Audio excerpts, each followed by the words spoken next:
Sorry, Stephen. No funny intro today. We're not being funny today. We don't have time for it. Yeah, no humour today, please, folks. No comedy in our comedy podcast, please. Thank you. Serious D&D tonight. We've been at it for years. There's no point in starting now.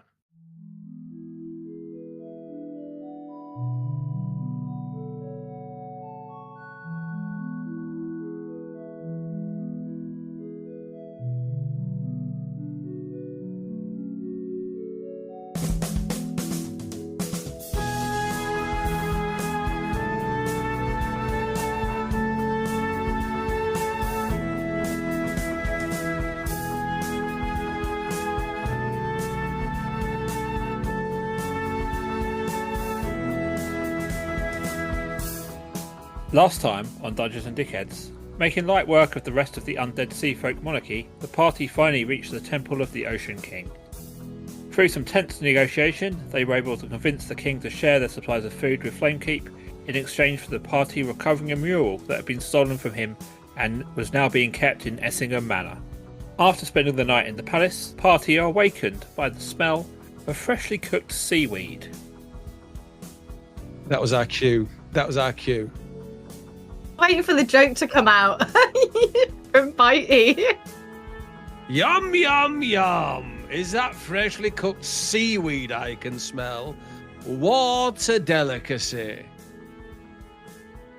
So one of the guards says, yes, the king has had taken the liberty of having some breakfast cooked. He believes that's customary and when you stay in a hotel. And as you're treating the palace like that, he said we might as well cook you some breakfast.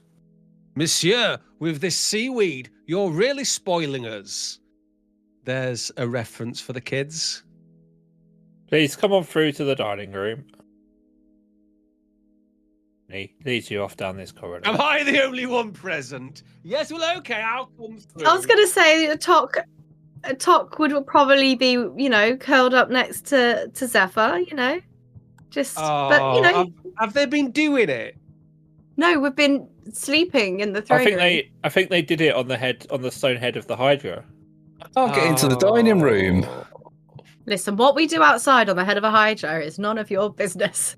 I'm stuck. Constant. I can't open any of the doors. The door's here. You've got to walk through the door. I've got to open them though. Yeah. Stop closing the doors. That's why I can't get in. Some absolute slamming the door in your face. The door in my face. Hang on, Ronson's just going to hand back a second. Position yourselves at the seats. Go on. I take it you're going to take Zephyr with you. Yeah, Zephyr's going to come with me. Yeah.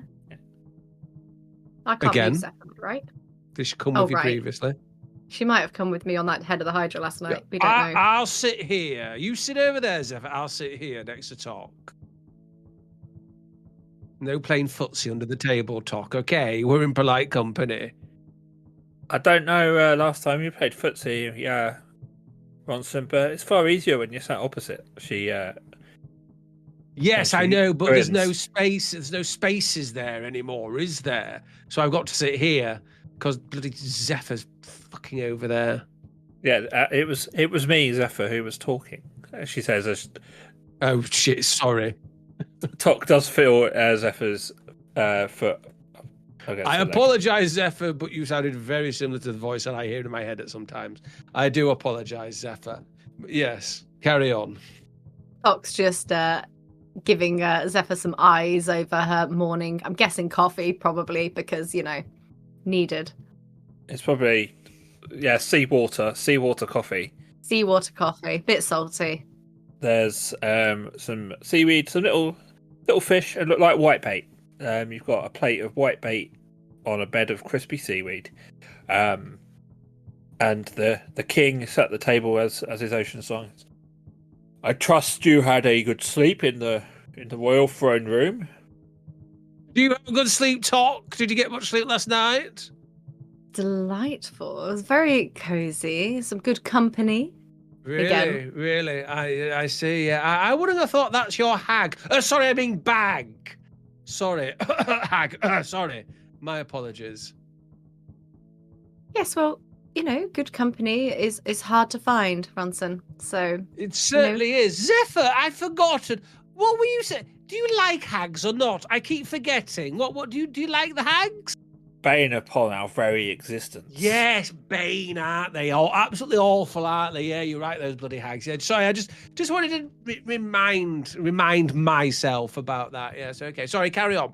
Oh no, we talked about this, and we said that hags might have other uses, seeing as we've made that deal with the hags in where was it, in the swamp, and not as bad as maybe everyone makes out all the time.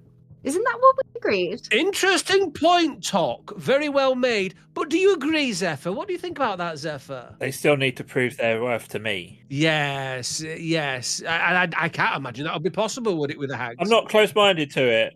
I need some proof first. You seem to change your tune, Zephyr. I'm quite sure you were far more intolerant a few days ago. And as I said, we've had a talk. Right. Okay. Well, from what I'm aware, Zephyr, those hags can't be trusted. I wouldn't trust any of them if I were you. They can be very deceptive sometimes. You never know, do you? You never know when there's a hag around you. They're very deceptive. Talk goes to get some white bait off a plate, and stabs Ronson in the hand with a fork as, sorry, Ronson. It's the hand that's not there anymore, so she misses. Oh, no, because it's your left hand that was cut off, and the way you're sat, your right hand is next to Tok, so she would be stabbing your right hand. Right, okay, Mr. Details. Mr. Details. Yeah, I mean that is my name. Yeah, yeah. So Zephyr goes, well, yeah. I mean, of course, you don't trust the hags. They took your hand, but you were stupid enough to look. As I said, I don't trust them, but I trust Tok, and if she says that they might be able to help us, then again, they've got to prove it. But yeah, who knows? Stranger things have happened. I've got to say, you're losing your one good quality, Zephyr. Your prejudice. That's what I used to like about you. Well, I still hate fucking wizards. Well, I mean, you can't comment on that, can you, really, I suppose? So Ocean Song is kind of quiet after the bit of a scene she made storming out yesterday. Just very sort of politely making conversation with her father. Says, we have made arrangements. We've got some people coming from below the surface to bring the first set of supplies up. So once we pass through and go back to Flamekeep, we'll have the first shipment of seaweed on its way across. Some people have come up from below the surface. Why are we back to Tok and Zephyr again? I haven't the foggiest what you're talking about. I've got some picture books that I could share with you maybe at some point. Oh, he was the guy that looked after the portal, wasn't he? Foggy? Yes, it was. There we go. Remember, everybody. Remember, fact fans, that there used to be a fella that looked after our portal back in Series 1. I recall. And he was called what? He really liked plants. Foggy. He was called Foggy. He said hello to all of you individually. That was his thing. It was hello. He was the teleportation circle guy. Yeah. I wonder what happened to him. Well, I don't. I know. It's written down. He'll come back one day. He might 100th episode. That's what the fans want for the 100th episode. Foggy to come back. Foggy teleportation. He came back when at the final battle with Helios, because he was the one who was doing the on your left. There we go. And now he's dead. He might be. He might not be. You never know. Again, I do. But the king, as he sort of throws a handful of white bait in his mouth, it's all tentacly, a bit like Davy Jones from Pirates of the Caribbean.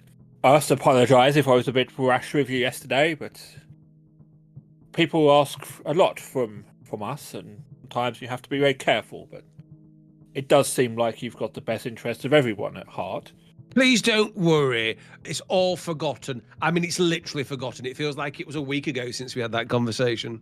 It's good you had a nice sleep on the cold stone floor, then.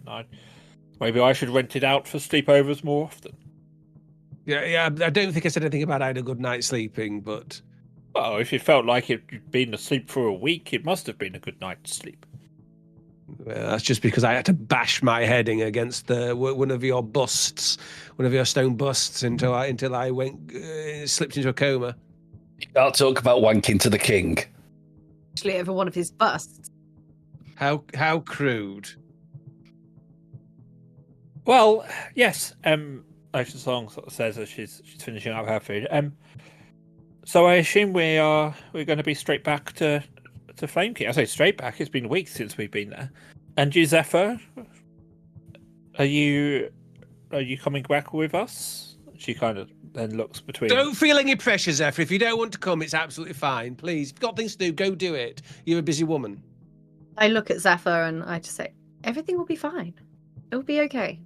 Well, she can't promise that. Our adventures tend to be very, very risky and very, very dangerous. I lost a hand. Well, yeah, but some of us aren't as careless, are they? Are we? And she looks to Ocean Song and says, "Well, say my job was to get you here. I've done that, and I know you're good for the payment there. Can't do much from here, so yeah, I might as well go back to Flame Keep and then work out what's next. I mean, I was planning on having my flying boat, but that didn't quite work out. So yeah, new plans, I guess." And she goes over and talk. Says, "I'm sure I can find somewhere to stay." Oh, I do have this delightful room. It has a lovely balcony outside. I'm sure that you could make yourself at home, sort things out, wait for me there. Sounds like a plan. And as the staff are kind of bringing through more freshly brewed sea water coffee and tidying up the plates, the Ocean Song sort of stands and she looks at her father and says, "I still have a lot of questions, but probably not the time. There's too much going on and we need to focus, so I'll be back, but I must say thank you." And he just looks. I mean, he's quite a big bulky creature, this guy. And there's a slight, you sense some emotion in his face. He's definitely touched by what she said. As Ocean Song sort of starts to lead you off back into the main throne room and down the stairs back to the teleportation room. I walk after Ocean Song and come up to her. See, everything works out for the best sometimes, and we've got a job to do. We're going to make it work for you. I promise. Yes, thank you. I mean, I must say I am looking forward to seeing Johan. Remember what I said about the painting, though. You can't let anyone know that I know. It's the royal family's too involved. Oh, your secret is safe with me. I'm great at keeping secrets. Try me. Come on, tell me a secret. Anything. Well, trying to think of something that isn't a risk to sea folk security, but if you insist, I mean, I know myself and your dwarf friend there had a bit of a joke early on in the boat, just to create some gossip. But if I wasn't betrothed to a prince, you never know.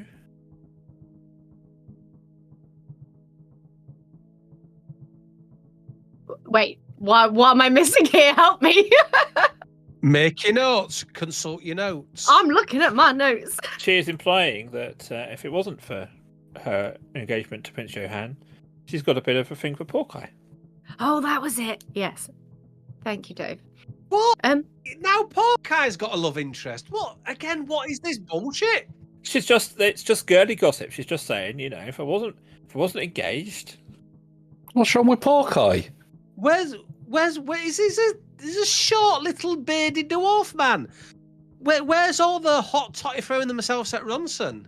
You had that receptionist, the one that you ended up. Vic went and sabotaged.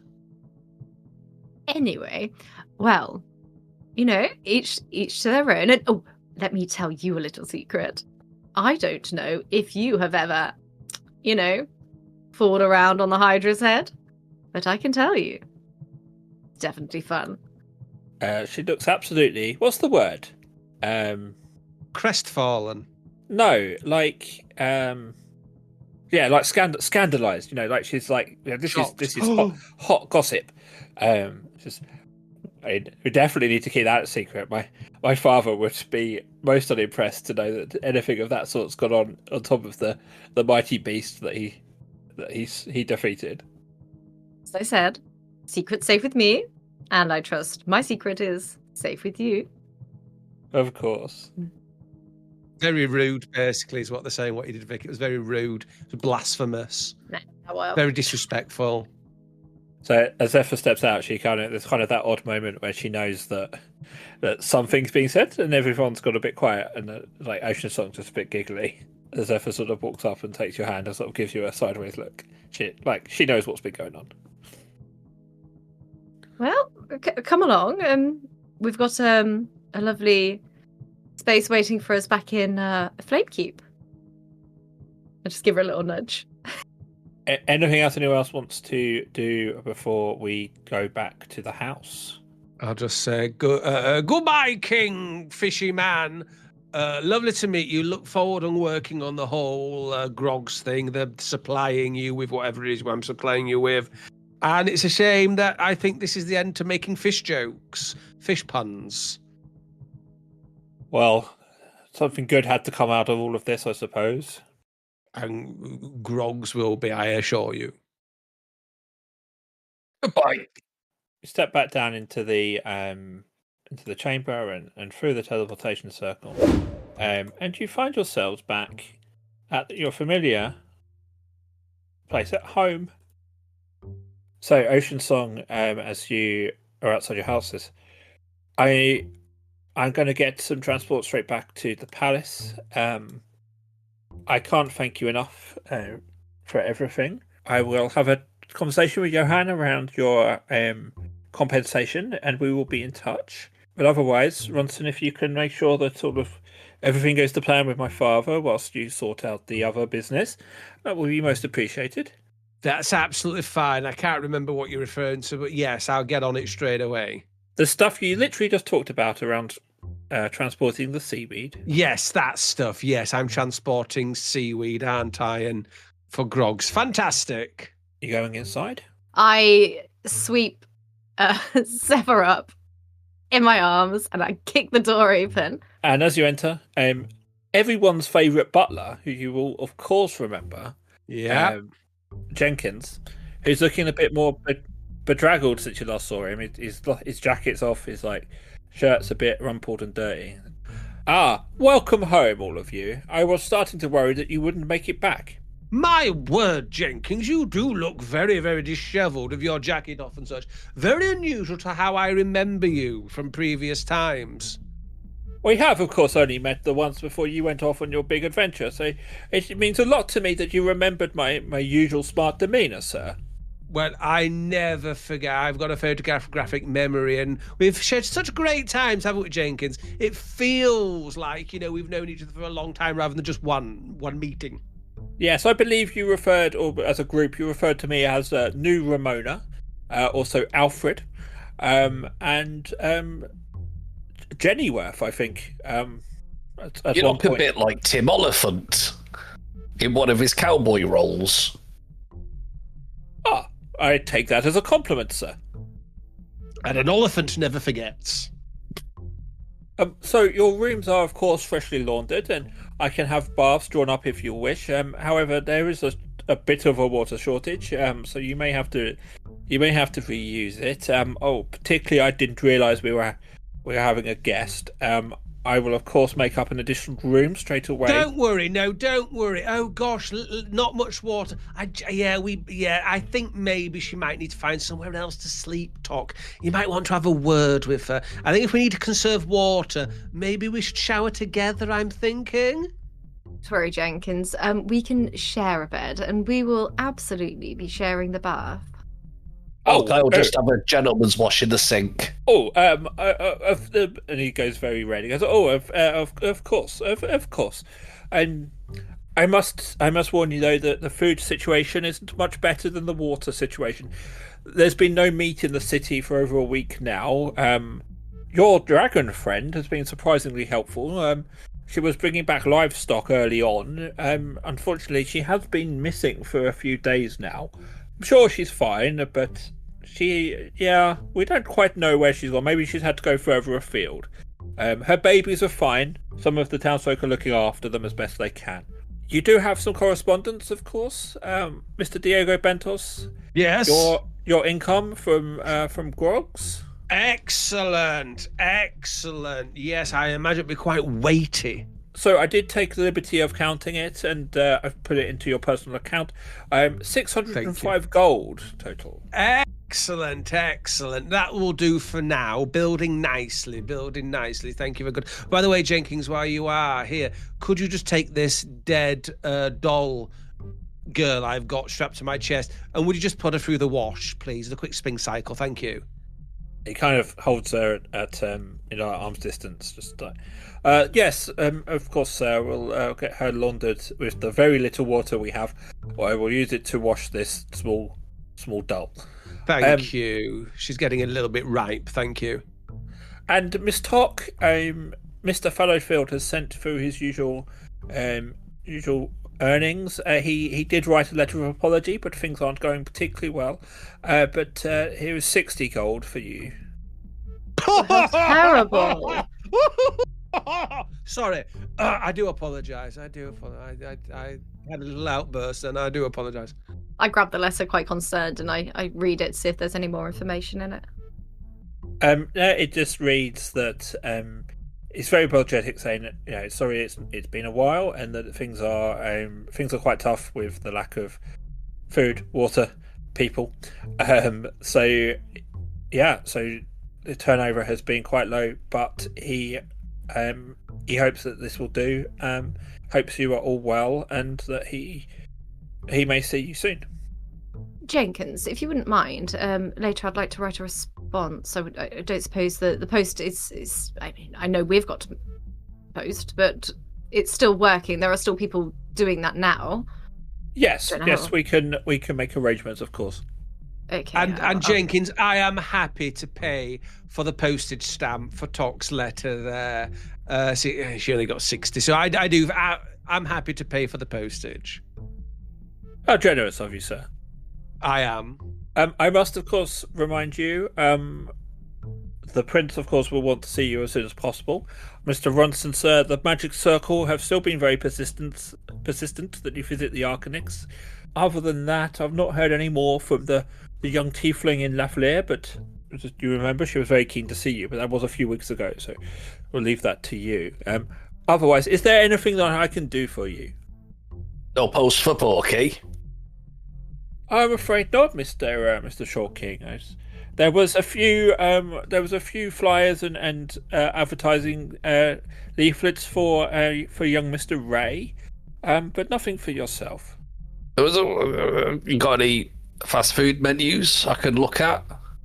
I think there's some flyers for Grogs that were posted through the door. Yes, you could read one of those. Unfortunately, they have sold out of most of the stuff now, but if you would like to read that, you may. Hawkeye picks it up and puts on his reading glasses, which he now canonically wears, and just starts pondering it and go, yes, very important messaging I've received here. Very important. Garlic breads, half off. I see. Anyway, back to the adventure. But the things from Ray. I think we might, Dave, have to... We're going to have to do a subplot at some point, Dave, where we use corpses for meat for Grogs, kind of like a la Sweeney Todd or something. I think we're going to have to start using human meat, if necessary. I am surprised that we have got this far and not gone down that route yet. What a shocker that Neil would want to forcefully shoehorn in a plot that involves him singing show tunes. I'm shocked. Lucky I was sat down.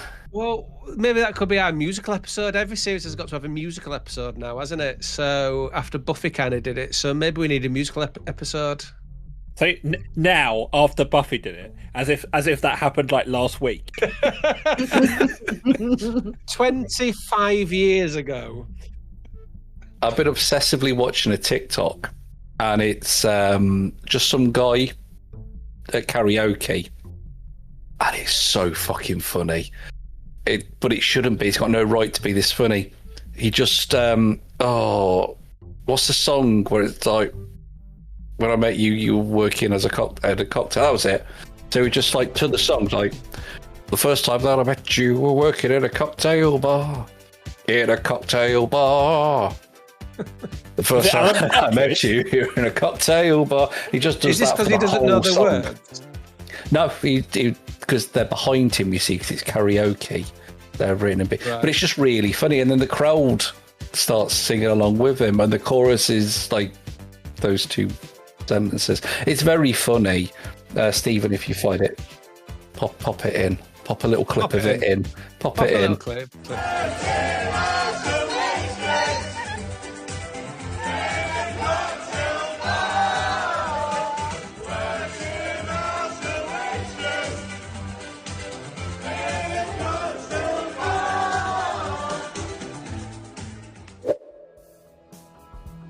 It's the mid part of the podcast, so it's time to do a little admin, but I'll keep it brief. We have a Patreon with loads of great benefits and exclusive audio and visual treats that you can join for free, or you can give us a little bit of money. Zero pressure. We're on Bluesky, Instagram and Threads, but not on Twitter though. Fuck Twitter. We have a nice little Discord where people come and chat shit about the podcast and whatever they like. It's very moderated and very wholesome, so you won't have to deal with any pricks, and you are very welcome to join. All the links to all the things I've mentioned, a whole back catalogue and more can be found at dungeonsanddickheads.co.uk. That's dungeonsanddickheads.co.uk. It's the word and, it's all one word. You know how the internet works. Thanks to our paying Patreons, Stranded, Mo Lane, Matt Hoss, Krista, Russell, Vic, and special thanks to our top tier patron, Graham. You're all good eggs though. I will now return you to the adventure using the magic of Stephen's editing. Speaking of stuff that Buffy has done and we could copy, I haven't seen much of, any... A silent episode. Yeah, I haven't seen much of new Star Trek, or any new Star Trek, but I have seen they're doing a puppet episode. Yes, they are. What? So I think that would be a good one, particularly for podcasts. That would be a great one. I think, again, that was another thing, wasn't Angel did it, and I think maybe a Supernatural have done it, haven't they? And maybe Community did it, I think, didn't they? The Boys spin-off. I don't know. I can't remember what it's called. Yeah, they had not a whole episode, but have they done a guy who, when he went psycho, saw everything as puppets, and it meant they could get away with some really explicit stuff. Oh, yeah, that was the Gen V. Yeah. That's it. If anyone listening would like us to rip off a different program, please tell us, because we're bereft of ideas. Thank you. Well, we could always do a musical puppet idea. Or if it's a great concept that doesn't work on audio. I like the idea that we're going a silent episode. We're doing a puppet episode, everybody. Look at Puppet Talk, and no one would know the difference. Hang on, I'm going to see how much it would cost to have puppets made of us. And then we can do a video episode. Commission a puppet making. Hold on, please, listeners. Please hold. Yeah, they cost a lot. Hundreds of puppet making commissions. Here we go. Can we just find some that look like us? Like, just happen to look like us? I mean, maybe. Wasn't there a big guy from Fraggle Rock you could use for Porky? Oh yeah. Oh, they look awful. I mean, my idea was that we just tell them all that we're doing puppets, and then it's very cheap. But if you want to spend all the money, then it's just acting it out. Yeah. Anyway, this is important. You could do an episode. Entirely written by AI. That's an awful idea. You're assuming that hasn't been happening for the last year. I ran out of ideas a very long time ago. That's a disclaimer, by the way. That's not true. Haven't used AI because Shitey would fire me out of a cannon. Fucking AI. See, some of them are quite reasonable. I'm just throwing this out there. Some of them are not. Stop spending money we don't have. Stop it. Some of them are pretty cool. I want a Porky puppet now. Right. Well, maybe for Christmas then, right? If We'll you're good. If you're a good boy. If you're good. Get each other a puppet for Christmas. Right. Anyway, back to the Hawkeye. adventure. Hello. Hawkeye. Hello. I didn't Jenkins say that maybe there were some pamphlets for Ray? Maybe it would be nice to go through those with him No, instead. you see, Hawkeye was paying attention as part of his serious arc that he's starting to go on, and he actually said, and please, Jonkins, correct me if I'm wrong, said there were some leaflets and pamphlets that were delivered that were given to young Ray, not pamphlets or leaflets of Ray. I mean, of Ray, I said for Ray. They're not for anybody. They're just pamphlets and leaflets. He's just reading them because he's a silly little sausage. He can't even read. What foray have we got in now? The poor little fucker can't read. He's an otter. Well, that's why I was thinking maybe you could read them with him. Bonkins, please specify your meanings. Well, they are just some leaflets that advertising the hot springs, and they've got pretty pictures of water on them, and so I gave them to Ray because he likes water. So the thing I said, Yes, the thing you said, yes. because I was paying attention, because I want a serious arc, because I'm the ambassador. Yes, but wouldn't it be nice that Ray goes and has a break near the hot springs? That ended so well last time. Well, Didn't Ronson kick an otter to death last time we went to the hot springs? No, Ronson kicked an otter, and then he asked someone nearby to kill said otter, thought nothing of it, and then the dead otter's corpse turned up at the gates of your compound. Yeah, there were some kind of ramifications. Oh, yeah. It weren't good what happened. No. Are we going there? Let's go there then. No, we're not going there. it was just an idea. I was just, you wanted something to read and to do. Just trying to make you feel less left out. Okay, we won't go there then. Oh, has someone else noticed? Obviously, the last time we used this map was when we recorded the Christmas episode, and the Prince of Thieves is just stood in top. I doorway. did notice why the Prince of Thieves was snooping in my room. Oh, yeah. I thought it was going to be a surprise, so I didn't want to say anything. I was No. like, well, maybe he's there for a reason. No, it's just the last time we used this was Christmas. Oh, okay. I can't see him. I just He's deleted gone. him. Oh, He's gone. right. I can see Pebbles. Let's kick Pebbles to death. That'll be a fun adventure. Yeah, I've got to. I'm really in the mood to kick something to death right now. Listen, you two, we have something very serious to do. We have to look at Jenkins, steal a painting. Oh, Okay. that's Oh, not yeah. that's not on the list of correspondence, but I can add it to your to-do list. No, don't write it down anywhere, Jenkins. No need to take note of it. But thank you. Kick to death. Kick to death. Kick to death. Yeah, I've got some. I'm kind of in the mood. The urge has taken me. Do you two need to go in the timeout room? We do have the timeout room available. It's part of my character that I like to kick people's heads off. Therefore, I should not be punished. Yes, we are the wild boys. Come on. You should be punished. You've never kicked anyone's head off. Maybe we should let them get on with it, says Zephyr. Well, I, for one, agree with that, and I want to go and scout it out because I've made a deal and I don't want to go back on it. We don't have much time to do it. 48 hours, and that was yesterday. So I want to go and scout out this mansion that we have to steal the painting from. So Let's do that. Well, you two don't seem to want to plan a heist. Yes. I'm gonna kick So a painting's What head happens off. tomorrow? what happens tomorrow? What are we going to do? Well, today we need to plan to steal a painting from Lord Essington. Right. Jenkins, I don't suppose you know where Lord Essington's manor is or house. Do you mean Lord Essingham? Yes, Essingham. It keeps seeming to put a T in there, but yes. Yes, it would be a coincidence for someone with a very similar name to live here too. Yes, well, it's of course the new big manor building that's recently been rebuilt towards the middle of the city, and after the terrible destruction caused by somebody's dragon. Oh gosh, careless memories, huh? I don't own the dragon. The dragon is his own dragon. Does its own thing. But we should check in on Esmeralda at some point then, based on what you've said. Yes, of course, this damage was caused during the big fight and the big battle and siege between the Sea Folk and you when you rode the dragon in. That's why everyone believes that she's your dragon, because you rode her heroically into the city and saved the day. They look really cool, though, didn't it, Jonkins? It did, and that's why we all love and respect you, Mr. Porkeye. As you should. But you did destroy Essingham Manor by accident. But the Lord has recently had it rebuilt. So yes, it should be fairly simple to see from as you stroll through town. Who paid for that? He paid for it himself, sir. But he's got all this money and everyone's starving. Well, yes. Right, I don't like this cunt. Porkeye just kicks the door and starts walking towards his manor.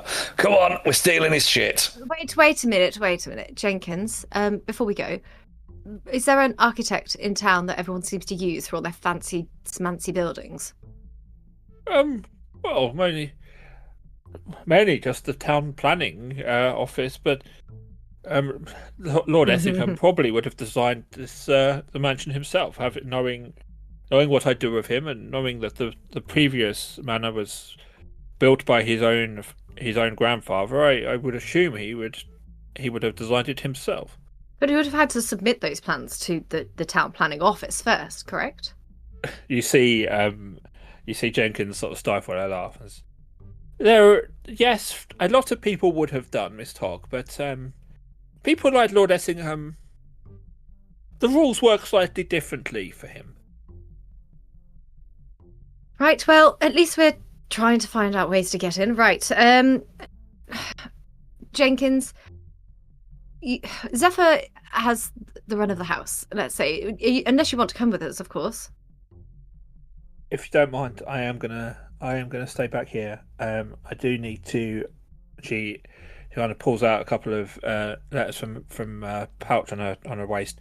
I do need to catch up with some correspondence of my own. Yeah, very sensible. I wouldn't want you to come undone. You stay there. Make yourself at home. My bed is your bed. I give her a little kiss. Come on then. Bye. Sirs, madam, I do need to. It might be helpful for you to know, as I was saying, Lord Essingham has not yet moved into the refurbished mansion. They are still making the finishing touches on the furnishings, etc. So, whilst there will be some of his staff there, it is not yet in use, which may or may not be of interest to you. That's very interesting. Thank you very much. You're very welcome, sir. Good work, Jenkins. I'm leaving. I'm leaving. Bye. Right, come on, what are we going to do? Well, I'm going to go into town, and I'm going to try and find this place. It looks somewhere with, I don't know, people working on it. It looks a bit, I don't know, fancy schmancy. Centre of town. I'm off to piss off the 1%. So you wander off in towards the city centre, and once you see it, it's very obvious that what Jenkins was referring to. As you see this large mansion house, sort of red tiled roof. It's a tower building, and its new brickwork and tile work really stands out amongst all of the older buildings around it. And you know how if stuff's old, it just looks even worse in the dim night light. Like the skull in the sky is not doing the other houses any favors when they're compared to this like brand new sparkling one that you've just come across. There's a few steps leading up to a large double door, on which there are two door knockers fashioned after the heads of a dragon. Well, I might end up going invisible. I can always, maybe we could disguise ourselves to look like, some of the movers and the decorators. I thought you meant the movers and the shakers. It was almost on the tip of my tongue, but Hawkeye just walks off and knocks on the door. DFS! Sure. So the door opens, and there's a man there, quite tall, quite bulky. Looks like it's probably security of some kind. Welcome to Essingham Manor. How can I help you? DFS. Dwarfs, something. Dwarfs, figure out sofa, Dwarf furniture shifter. and that, Dwarf furniture shop. and that. It's not really an acronym. It's just whatever we feel on the given day. I wasn't expecting you, but shouldn't be a huge surprise. It's been a bit of a nightmare. We have got lots of sofas, but you say the Lord Effingham made the appointment, did he? Yeah, that lord.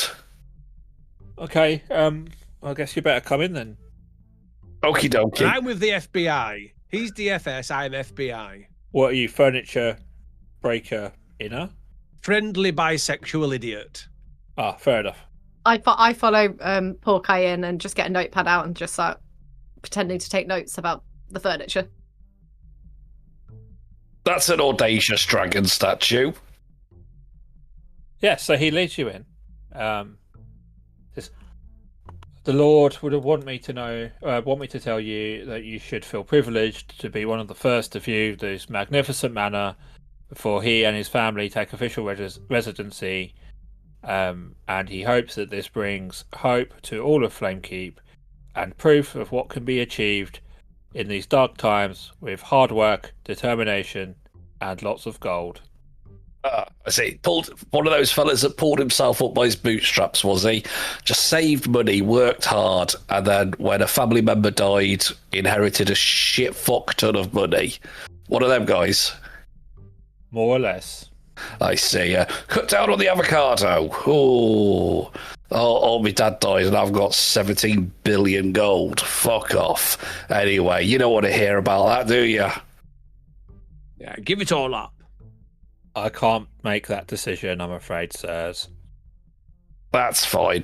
Anyway, so the Lord has told us he wants this bloody sofa facing a portrait of some kind, and my notes don't tell me what portrait, so you're going to have to help me out here, Buttles.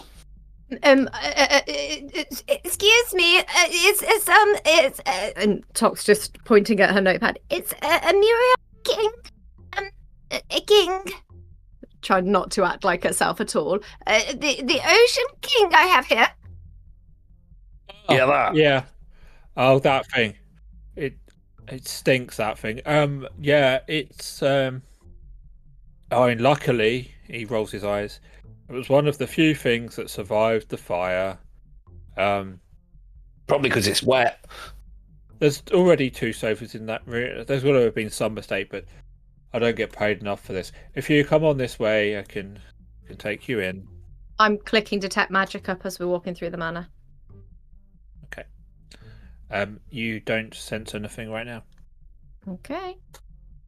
He opens the door to this side room here and walks you through into a small little room with there's a piano in the corner, a couple of sofas, chairs, etc., and some people lounging about on them. This is the drawing room. We call it the drawing room. I'm going to go a different way. Call it the drawing room because this is where we keep the drawings. That's very funny. Sir, this way, please, sir. He says, shouting to Ronson, who's walking off in the direction. Pardon, but I can't quite hear you. You said it's up the stairs, yes? Sir, please come this way. Right, okay, yeah, just a minute. And he rushes off. Can I go to the toilet? Is there a toilet nearby? I just need a wee-wee. He rushes towards Ronson. If you follow me, sir, I can take you to the nearest restroom. Thank you. Let me know where. Yes, I'll follow. I'm trying to find them. I know there are toilets in this map because I kept seeing loads of them, and now I can't find any. Okay, so he leads you through the doors on the ground floor here, into another large room. It's got 2 big dining tables in it and a raised sort of plinth at the back with a throne on it. Not that kind of throne. I'm not pissing on the throne. Not that kind of throne, no.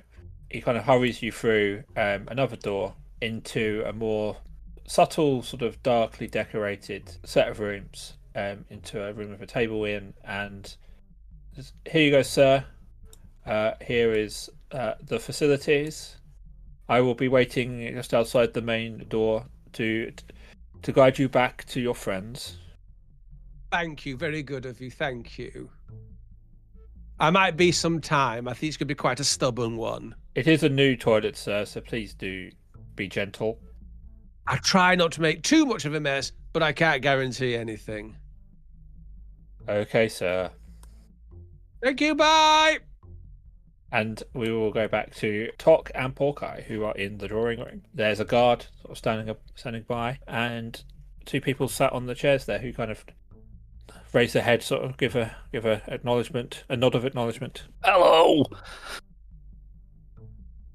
Hello there, says there's a lady in like a purple cloak. Was there anything?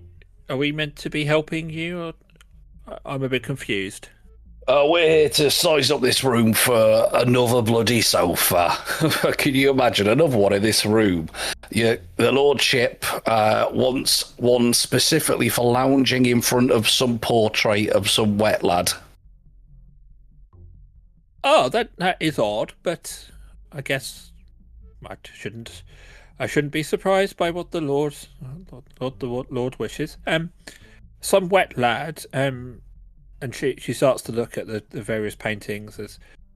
There's one which is basically a sprawling mountain landscape, and some of just a scape of the night sky. I assume the Mule of the Deep. It is one of my favourite pieces in the Lord's collection. And she points towards the large wall to the south of the map for you guys, where hanging is a large mural, kind of takes up most of the wall. It does smell a bit. It still smells of seawater, depicting the king of the ocean people killing a kraken. Not That's a kraken, the one. a hydra. That's also the one. That's both of them. Okay, right. Oh, right. Let Porky noodle this. Oh. Okay, so I think we're gonna have to. Is your lordship attached to where the other sofas are at the moment? Because we might need to move some stuff around to get this sofa in. Because he wanted a huge one for lounging. He hasn't seen them. He's not been here since everything's been moved in. So I'm sure, as long as it wasn't a stupid arrangement, I'm sure he wouldn't mind too much. That's fine. Are we expecting our lordship today or any time soon? Because he did say he wants to get this done quickly, and we're on the clock. So, I don't want to be pissing off our lordship, do we? I wouldn't expect him for the next couple of days, personally. That's right. What are your positions in this here castle? I'm Porky, as you know, I'm the sofa man. Dwarf's favourite sofas. That's who I work for. This is Incognito. You're getting a point of information for Dwarf's favourite sofas, because I quite like that. Deserved. Nice. This is Incognito. She's the work experience tiefling, and she'll be helping me out with this. Say hello, Anne. Hi. Looking at my notes. She sounds like an old lady, but she's it's work experience. What are you two up to? What do you do round here? I don't understand the guard. He's probably guarding, aren't you, mate? Having a good guard over there. But what are you two up to? So I am Lysandra. I am the Lord's art expert. I am making sure that we've got these, that they have been treated correctly in transport, particularly after the ordeal these poor paintings have gone through, and that we have them all in the right place, and of course just to really have a look around and see. Now we've got this lovely new building and this dedicated room. Try to work out what other pieces I might be able to require to fill up some of the other space we have here. And this is my partner. He doesn't really care for art, but he's useful to keep around for my own security, and I quite like him too. It's good to have a big burly bloke about the place, isn't that right? What are you called, big burly bloke? I'm Brendan. Hello, Brendan. Very, very illiterate, that. Brendan the burly bloke. You can have that. That's what can my have that for free. parents called me. Yep, I bet they did. Even when you were a baby, I bet they said, "There's Brendan, the big burly baby." Yeah, they said I looked like a boxer. The big. They said, "Oh, here's Brendan, a big burly baby boxer." And then one time I got into a fight and I got bruised. And that. So I was a bruised baby burly boxer. Yeah. There's, you can push alliteration too far sometimes, I've found. Stanley normally stopped at 2. We've 2 up Stanley. Let's leave it there, eh? You know Stanley. He's dead now. Real shame. Talk's writing in her book all of these alliterations, like burly, boxer. Just trying to note them all down. That's it. We are going to take a break and jump over to Ronson, who I'm gonna give Neil the benefit of the doubt, and assume that we're not going to now get a description of Ronson going to the toilet. No, well, I think what happens with Ronson is just panic slightly and feel that he should make an effort to keep up the pretense. So he does do a piss in the corner. In the corner or in the toilet? Well, I can't actually see a toilet in there, Dave. There is that is a toilet. It's very dark. Is that a toilet in there? Yeah. Okay, he does a little piddle in the toilet then. What do you think the guy just locked you in a cupboard? Well, all I could see was a room with tables. I wondered if this was some kind of bizarre dinner theatre where people, I put a light stuff in there. their faces Can you see while it now? watching people urinate. But I think obviously, and rather unoriginally, of course, as I like to be as unoriginal as I can, I'll go invisible so I can have a wander around. Okay, where you're wandering. So, for the Who listeners, stood outside isn't going to notice the door opening and closing and nobody coming out. Just a really big fart that knocks the door open. yeah. So the guy is He by said the main door. yeah. So he took him into a room that's like it's got a number of tables. It looks like a recreation room, and he stood outside the main door to that room. So he's not out just outside the toilet door. Yeah. So, well, I might as well have a little look up here, I suppose, up in this kind of right-hand side. There's a door up here. Can I get through there? Do I have to do an investigation check or something? I mean, if you're just looking, you can just look. If you want to be a bit more thorough, you can do an investigation check. Well, I'll do an investigation check. I can't imagine so interesting in the place I've been locked in, but 12. Yeah. So you look around this room. You see. I'm just trying to find the right bit of script. You notice there's an owlbear pelt on the floor.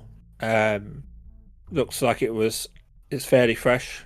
Probably hunted just for this use. There's tables. There's a drinks cabinet. And then there's a door there, which as you open, leads out onto a little nice porch. Oh, well, that's not very exciting, is it? Let's have a little wander around on this porch. Have we got any doors or anything? I can get up here. Are any of these windows locked or that I can see that are coming into this room here? They're not open. You obviously don't know if they're locked. You'd need to try, but they're not actively open. I'll give them a little try and see if they're locked. So as you rattle one of the windows, you do feel that there is a bit of give. You think if you pulled it a bit further, you could. It's one of those that kind of tilts upwards. So you think you could probably shift it.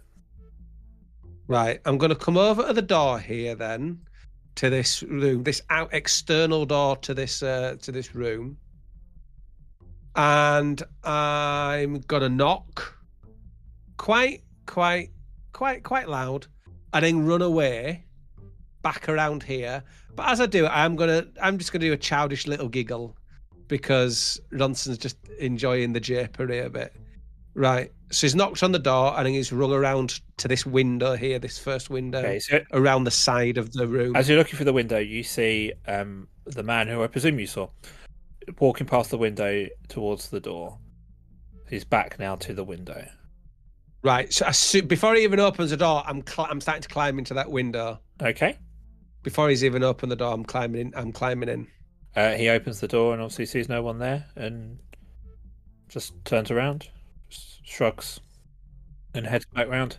You have stepped into a pretty big library. So Ronson is enjoying this so much, he actually has to put his hand over his mouth to stifle his childish giggling. What? He is then... He gets excited by libraries. No, the fact that he's tricking this person, that he's knocked on the door, rung away, Okay. and then snuck in through the window, and this bloke is none the wiser. He's just loving it so much. Well, I'll do an investigation check then, I guess, in this library. Okay, give me a roll. It's a 19. Okay, so you've kind of got all the time in the world, like, as long as you don't make it too obvious. So you do have a proper good look, so you can see... Considering you know that the mansion was burned down fairly recently, this library is very well stocked. But as you take a look, you do see you know how in libraries they put those stickers on the side with like the Dewey Decimal System on? With reference things, yes. Yeah, you see that there seem to be ones taken from all sorts of different libraries. So like there's lots of different library names on them. You know, this collection's been cobbled together from other sources. They're mostly history books, stuff about famous rich people and how to make money and not give it to poor people. I see. And what's this guy doing? He's just wandering around arranging books. He's got a few that he's putting back on, just meandering around. He's not really doing a lot. He's very quiet though. He's a librarian. I see. Right, okay, well what I'm going to do first then is I'm going to come to about here, so midway in the room behind the shelves, okay? Yeah. And I'm going to let off a little Tommy Squeaker. I thought we were going to go with a Ghostbusters opening scene here, but no, you're just going to fart. Well, the thing is, but no, you're just going to fart. No, I was, and that's how predictable obviously I am. I was going to go for a Ghostbusters float in the box going, woo, woo, woo, I am a ghost. But my concern is if I do that, you'll then go, oh, this guy pulls out some kind of magic wand and starts blasting. So I'm playing it safe, Dave. I'm playing it safe. So I'm going to do a little Tommy Squeaker, just so this man will come over to find, you know, what's emitted this smell, to investigate the smell, and to get a good whiff of the smell. He does move, but just for canon's sake, because of the noise, not because he's a nose pervert. Right, so why does this? I'm going to come around the opposite way. So I'm coming clockwise around the thing here. I'm just going to come to this door and give this a little try, see if I can get in through this door down to the bottom right here. This door is locked. Ah, you bastard. Can't believe it. I can't believe it. And I've done an investigation check in that room, so I'm presuming there's no key in there. Well, you weren't looking for a key at the time. I mean, if you're now looking for a key... I'm looking for anything. I'm looking for anything, Dave, that will help with the adventure. Right, okay, I'll have a look for a key now. So do I have to roll again? I wasn't going to make you, but since you're being so indignant about it, yes. What a horrible man you are. It's an 8. Bearing in mind I got a 16 before. I mean, you can't see any keys laying around. What a dick. Wow, how is the team going to get out of this sticky situation? I don't know, because this is pre-recorded. I don't know what just happened. Don't forget, though, check out dungeonsanddickheads.co.uk. That contains everything you could possibly need. And thank you very much to Stephen Rankin for editing this and truly polishing the turd into what you hear now. Anyway, back next week. See you Friday. Bye.